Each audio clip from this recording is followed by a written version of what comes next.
नमस्कार, बहुत स्वागत आप सभी का। दोपहर के 1 बजने वाले हैं, वक्त है मारो राजस्थान का। आप सबके साथ मैं हूं प्रियंका राय। बुलेटिन की शुरुआत इस वक्त की बड़ी खबर के साथ करते हुए उदयपुर से बड़ी खबर है। उदयपुर में कन्हैया लाल हत्याकांड से जुड़े मामले में आज हाईकोर्ट खंडपीठ में सुनवाई हुई। हाईकोर्ट से आरोपी जावेद को जमानत दे दी गई है।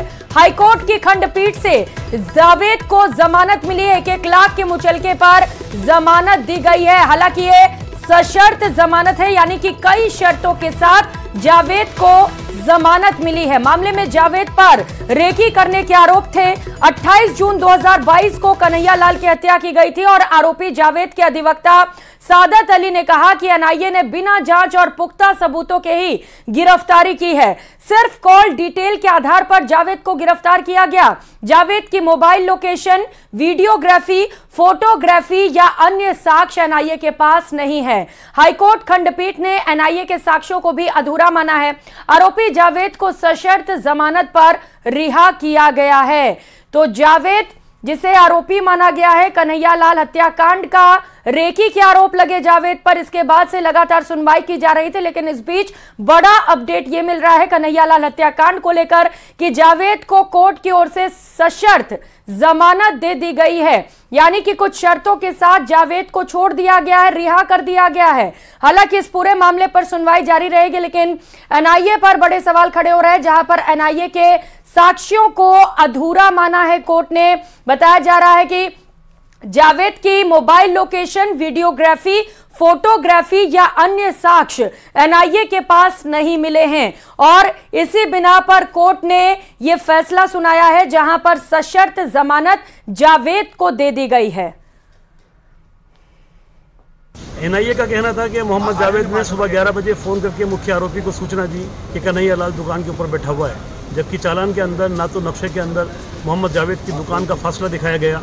और अगर मोहम्मद जावेद अपनी दुकान से कन्हैया को देखने घर अपनी दुकान से निकलता, कन्हैया की दुकान के सामने जाता, तो उसके वहाँ पर जो सीसीटीवी कैमरे लगे हुए हैं उनके अंदर मोहम्मद जावेद कैद हो जाता है और उसमें उसकी तस्वीर नजर आती है। लेकिन ना तो कोई वीडियोग्राफी पेश की गई है, ना कोई सीसीटीवी कैमरा की पेश की गई है, ना उनकी कोई लोकेशन साबित होती है। इसी ग्राउंड के ऊपर माननीय उच्च न्यायालय ने आज मोहम्मद जावेद को 2 लाख रुपये की जमानत पे और 1-1 लाख रुपये के मुचलके के ऊपर जमानत देने का आदेश पारित किया है। तो सुना आपने वकील क्या कह रहे हैं। जावेद के वकील को आपने सुना, जिन्होंने अदालत में अपनी दलीलें दी और इसी बिना पर कि एनआईए के पास पुख्ता सबूत नहीं है, आधे अधूरे सबूत के साथ कैसे जेल में रखा जा सकता है जावेद को। और जब हाईकोर्ट ने पूरे मामले पर सुनवाई की तो ये पाया कि पुख्ता सबूत नहीं है, सबूत कम है एनआईए के पास, जिसके बाद ये फैसला लिया गया है कोर्ट की ओर से और सशर्त जमानत दे दी गई है। अब देखना है कि आगे इस पूरे मामले पर किस तरीके से सुनवाई की जाती है, क्या दलीलें एनआईए की ओर से पेश की जाती हैं।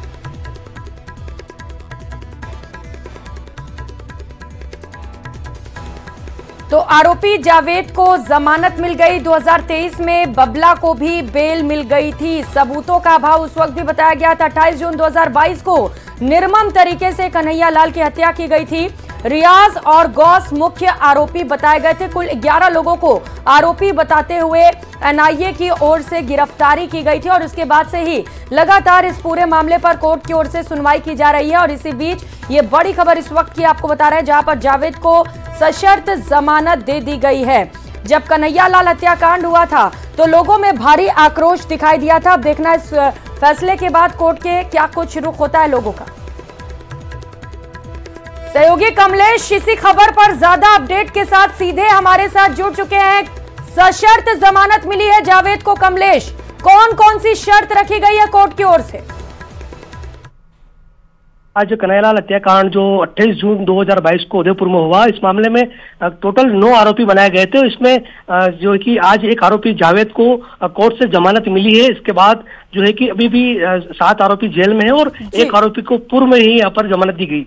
मैं बताना चाहूंगा कि जावेद की जो अहम भूमिका थी वो इस पूरे हत्याकांड में यह रही थी कि जहां पर कन्हैया लाल की दुकान थी मालदा स्ट्रीट में सुप्रीमो टेलर्स के नाम से, वहीं पर ये जावेद जो है कि सामने की तरफ एक दुकान थी और वहां पर ये मुखबिरी कर रहा था और लगातार जो है कि उन कन्हैया लाल की वहां पर होने की सूचना दोनों आरोपी जो गौस मोहम्मद है और जो रियाज अत्तारी उन तक पहुंचा रहा था। उसके बाद जब पुलिस उस मामले में पहुंची, उसके बाद इसको भी आरोपी बनाया गया और गिरफ्तार किया गया। जी बिल्कुल, लेकिन एनआईए की ओर से पुख्ता सबूत पेश नहीं किए गए, जिसकी वजह से जमानत मिल गई है। अब देखना है कि आगे किस तरीके से एनआईए सबूत पेश कर पाता है। आप नजर बना रखिएगा। बहुत शुक्रिया आपका कमलेश, तमाम अपडेट्स के लिए।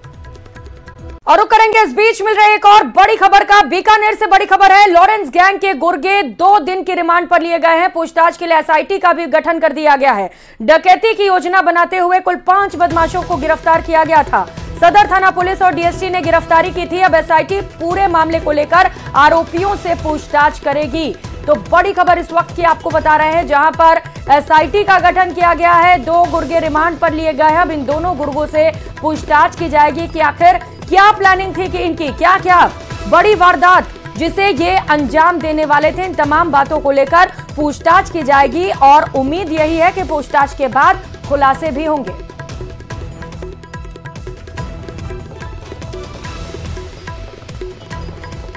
तो लॉरेंस गैंग के 2 दिन के रिमांड पर लिए गए हैं गुर्गे। सदर थाना पुलिस और डीएसटी ने गिरफ्तारी की थी। इसके बाद अब एसआईटी का गठन किया गया है और इन्वेस्टिगेशन टीम इन गुर्गों से पूछताछ करेगी। 2 दिनों के रिमांड पर लिया गया है और माना यह जा रहा है कि कई खुलासे भी पूछताछ के बाद हो सकते हैं। गिरफ्तारी के बाद की ये तस्वीरें आप देख पा रहे हैं, जहां पर पुलिस को बड़ी सफलता हाथ लगी थी, जहां पर प्लानिंग की जा रही थी किसी बड़े वारदात को अंजाम देने के, लेकिन उससे पहले ही पुलिस ने संदेह के बिना पर गिरफ्तार किया और इसके बाद अब पूछताछ की जाएगी। अगली खबर कोटा से है, जहां पर हार्डकोर हिस्ट्री शीटर हजरत अली उर्फ गुड्डू की अवैध संपत्ति पर पीला पंजा चला है। कोटा के उद्योग नगर इलाके के गोविंद नगर में हिस्ट्री शीटर हजरत अली उर्फ गुड्डू ने सरकारी संपत्ति पर कब्जा कर 2 मकान बनाए थे, जिन्हें आज कोटा पुलिस और यूआईटी ने धाराशायी कर दिया। हजरत अली उर्फ गुड्डू अपराध की दुनिया का बड़ा नाम है। 50 से ज्यादा मामले इसके खिलाफ दर्ज हैं।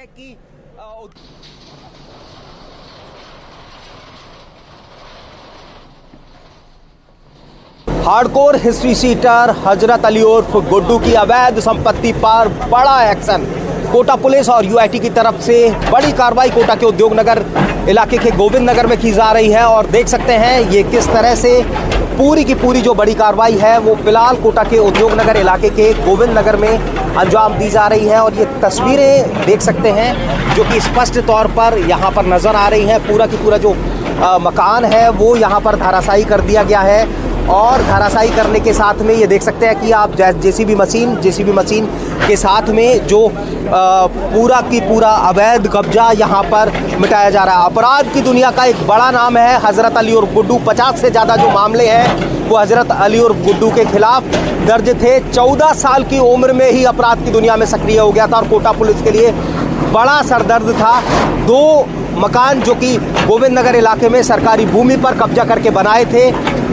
हजरत अली उर्फ गुड्डू की अगर बात करें तो करीब करीब ज़मीन पर कब्जे, हत्या, लूट, डकैती, तस्करी, कई जो मामले हैं वो इसके खिलाफ दर्ज थे और लंबे समय से एक कार्रवाई जो है वो इसके खिलाफ प्लान की जा रही थी। यूआईटी की टीम की तरफ से मौका मुआयना किया गया और अब अपराधियों में कहीं ना कहीं एक मैसेज यहाँ पर देने की कोशिश, अपराधियों में यहाँ पर एक संदेश यहाँ पर देने की कोशिश और स्पष्ट तौर पर कोटा पुलिस का ये एक निश्चित तौर पर एक मैसेज। सरकारी लैंड पे उसका अतिक्रमण था जिसको आज पुलिस प्रशासन द्वारा हटाया जा रहा है।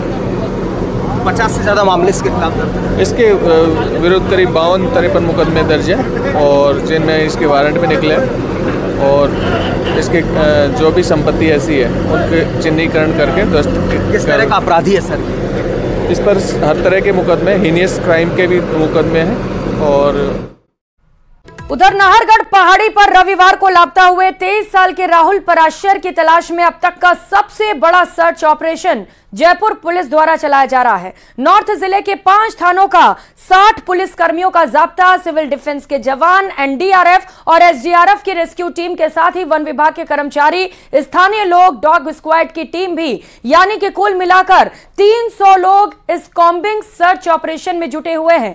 वो भी तब जबकि शेरों के गढ़ नाहरगढ़ में घने जंगल में पैंथर के मूवमेंट बने रहते हैं, लेकिन अब तक लापता चल रहे राहुल का कोई सुराग नहीं मिला।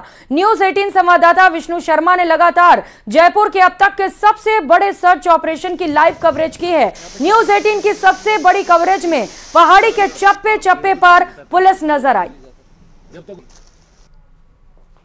न्यूज 18 राजस्थान की टीम इस वक्त नाहरगढ़ पहाड़ी पर उस जगह पर पहुंची है जहां पर रविवार दोपहर करीब 12 बजे आखिरी बार आशीष ने अपने परिचित होमगार्ड को फोन किया था। वो होमगार्ड नाहरगढ़ किले पर ही सुरक्षा की पहरेदारी करता है और उसने बताया कि मैं एक लाल दीवार वाले मंदिर के पास में हूं और ये वो जगह है बुद्धगिरी नागा बाबा की स्थान चबूतरा, जहां से आखिरी बार आशीष का कहना था कि वो इसी जगह पर कहीं ना कहीं फंसा हुआ है और यही इस पर होमगार्ड जवान ने कहा था कि तुम वहीं पर ठहरो, मैं यहाँ पर आता हूँ। लेकिन जब होमगार्ड के मुताबिक जब वो यहाँ पर आया तब तक न राहुल मिला न आशीष मिला। दलवीर जी, आखिरी बार इसी जगह से फोन किया गया था जहाँ संभव है? प्रोबेबिलिटी यही बता रहे हैं क्योंकि होमगार्ड से भी बहुत तसल्ली देके पूछा हुआ है कि लाल मंदिर पे हम फंसे हैं। वो उसका कहना है कि मैं वापस आया उनसे मिलने के लिए। इसी दरमियान वापस फोन कर दिया कि हमें रास्ता मिल गया है। वो वापस चला गया। उसके करीब आधा घंटे बाद तो हथुन्नी कुंड के ठीक पास पे ये जगह चबूतरा है। हम इसको सर्टिफाई तो नहीं करते हैं, लेकिन होमगार्ड का कहना था ऐसा। संभावना है कि जो बातें बताई हैं होमगार्ड को, जो बात हुई है कॉल हुई है, उस चीज को हम उसी आधार पे लेकर के इसको भी वेरीफाई कर रहे हैं। ठीक है, बिल्कुल बिल्कुल। देखिए, क्योंकि बॉडी आशीष की इस जगह से ऐसी परिस्थिति में मिली है जो भौगोलिक रूप से बिल्कुल अलग अलग पार्ट है। आशीष का यहाँ से मिसिंग होने के बाद पहुंचना, वहां तक पहुंचना, और राहुल का, और वो भी 20 मिनट में।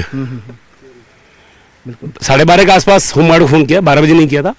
और उसके बाद वो वहां बॉडी मिलना, ये थोड़ी सी दोनों ही बातों में वो है। तो देखिए, कुछ फिर भी हम हर संभव जो पॉइंट हैं प्रत्येक चीज को देखते हुए, हर एंगल को देखते हुए कर रहे हैं। तो हाथोनी कुंड के पास नाहरगढ़ की पहाड़ी पर ये वो जगह है जहां पर बताया ही गया होमगार्ड के जवान के द्वारा कि आखिरी बार आशीष ने उसी जगह से फोन किया था। और मैं दिखा रहा हूँ चरण मंदिर, यहाँ से चरण मंदिर घने जंगलों के बीच सामने दिखा रहा है। मैं मेरे साथी से कहूंगा कि दिखाए चरण मंदिर।